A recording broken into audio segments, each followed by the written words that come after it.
selamat pagi sahabat Mirai Aset ya. Jadi tadi sudah sempat disebutkan ya bahwa ada rilis dari data BPS neraca perdagangan kemarin. Mungkin langsung ke slide pertama.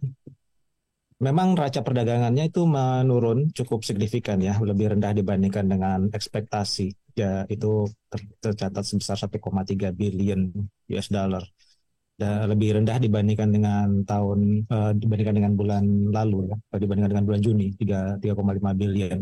Jadi memang kalau kita lihat ada lonjakan dari sisi importnya. Sebenarnya kalau kita perhatikan secara lebih detail data neraca perdagangan yang surplus yang menurun itu bukan berarti suatu perkembangan yang negatif. Namun memang kondisinya ke depan sepertinya memang kalau dari sisi import itu ada bersifat one off ya, kemungkinan mungkin di bulan depan itu akan kembali menurun ya, karena biasanya ada impor beberapa barang modal dan bahan baku. Dan kalau kita lihat memang secara bulanannya itu untuk ekspor impornya itu memang mengalami secara month on month mengalami kenaikan ya. Jadi untuk eh, ekspor ini meningkat ya secara month on month 1,4%. Namun memang kalau secara year on year itu masih mengalami kontraksi sebesar 18%. Sementara kalau dari sisi import, uh, secara month on month itu meningkat cukup signifikan ya 14,1%. Namun memang kalau secara year on year itu masih mengalami kontraksi, dan kontraksinya ini memang tidak sebesar yang diperkirakan sebelumnya ya, hanya sebesar 8,3%.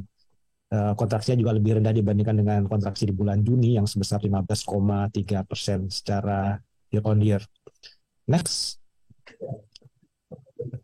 Mungkin salah satu perkembangan positif dari sisi ekspornya ya, jadi ada pertumbuhan positif secara bulanan 1,4%. Ini juga antara lain didorong oleh kenaikan beberapa komoditas ya, karena di bulan Juli sendiri harga komoditas itu mengalami kenaikan, batu bara dan CPO masing-masing sebesar 7,2% dan 4,6%.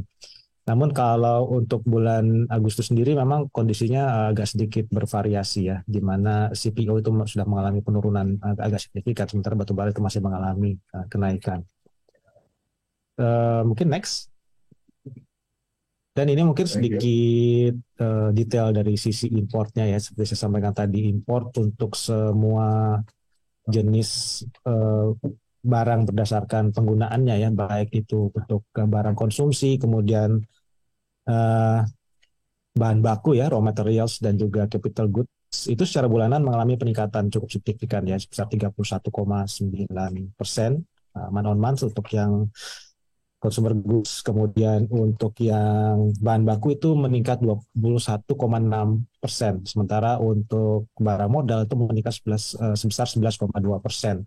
Dan kalau kita lihat ya secara akumulasi untuk 7 bulan di 2023 dibandingkan dengan 7 bulan di 2022 itu untuk consumer goods-nya masih mengalami pertumbuhan positif ya sebesar 6,4%, sementara untuk bahan baku itu tumbuh di sepanjang 7 bulan di 2023 4,3%, sementara untuk barang modal ini mengalami peningkatan yang sangat signifikan sebesar 35,4%. Jadi 7 bulan di 2023 dibandingkan dengan 7 bulan di 2022, dan ini merupakan suatu perkembangan yang memang seharusnya positif ya, menunjukkan bahwa aktivitas ekonomi di dalam negeri itu ada perbaikan. Next. Dan kalau kita lihat secara lebih detail ya, tadi disebutkan ada beberapa barang-barang yang mengalami peningkatan sepanjang bulan Juli ya secara month. Antara lain ini ada mesin listrik ya, equipment, dan juga ada kenaikan dari aksesori dan kendaraan bermotor, kemudian mesin dan mekanikal, peralatan mekanik ya. Dan kita lihat semuanya itu mencerminkan bahwa tidak hanya di saat ini pertumbuhan ekonomi Indonesia itu sudah mulai berjalan ya, seharusnya ini dengan peningkatan beberapa barang impor dari barang modal ini menunjukkan memang bahwa ke depan seharusnya perekonomian itu akan mengalami perbaikan ya. Dan kalau kita cari komposisinya itu memang impor lebih banyak didominasi oleh mesin, kemudian alat-alat listrik, peralatan, kemudian ada besi dan baja ya. Jadi memang ini yang mendominasi impor sepanjang 7 bulan pertama di 2023. Dan ke depan sepertinya memang ke impor dari beberapa kelompok barang ini biasanya memang bersifat one off ya, di mana di bulan berikutnya itu akan mengalami penurunan. Sehingga mungkin kalau kita lihat di bulan Agustus ya seharusnya impornya itu akan mengalami penurunan drastis dan menyebabkan neraca perdagangan itu akan surplusnya akan lebih besar dibandingkan dengan di bulan Juli. Next. Sementara kalau kita lihat ya perkembangan dari sisi ekspor ya dari berdasarkan negara tujuan, memang saat ini terbesar itu eh, destinasi ekspor dari Indonesia itu dari ke Tiongkok, China ya, yaitu hampir 25%. Kemudian diikuti oleh dengan Amerika Serikat, Jepang, India, Malaysia, Korea Selatan dan lain-lain. Jadi dengan sebenarnya dengan prospek ekonomi dari China yang kurang kurang baik ya saat ini, itu mungkin ekspor akan terdampak kepada ekspor Indonesia juga ya, di mana data-data ekonomi China itu terus menunjukkan pelemahan.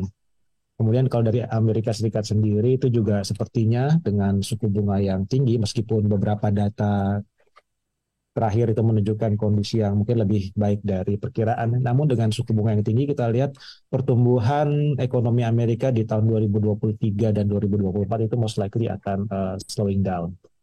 Next.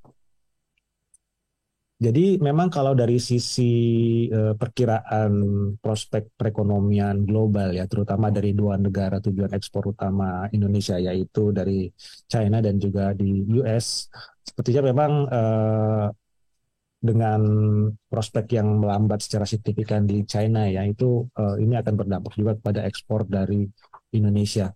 Dan juga Amerika Serikat yang memang saat ini masih memfokuskan kepada penanganan inflasi, masih mungkin untuk kembali menaikkan suku bunga, sehingga di prospek ekonomi tahun 2023 dan 2024 ya sepertinya ke depan masih akan tetap penuh dengan ketidakpastian, sehingga ini menurut kami akan berpengaruh kepada ekspor dari Indonesia, tidak hanya di tahun 2023 tapi juga di tahun 2024 ya, karena apabila biasanya kalau kedua negara ini ekonominya kurang baik, ini berdampak juga kepada harga-harga komoditas yang menjadi andalan ekspor kita seperti batubara dan CPO. Mungkin dari saya demikian, kembali ke Mbak Glenda. Terima kasih, selamat pagi.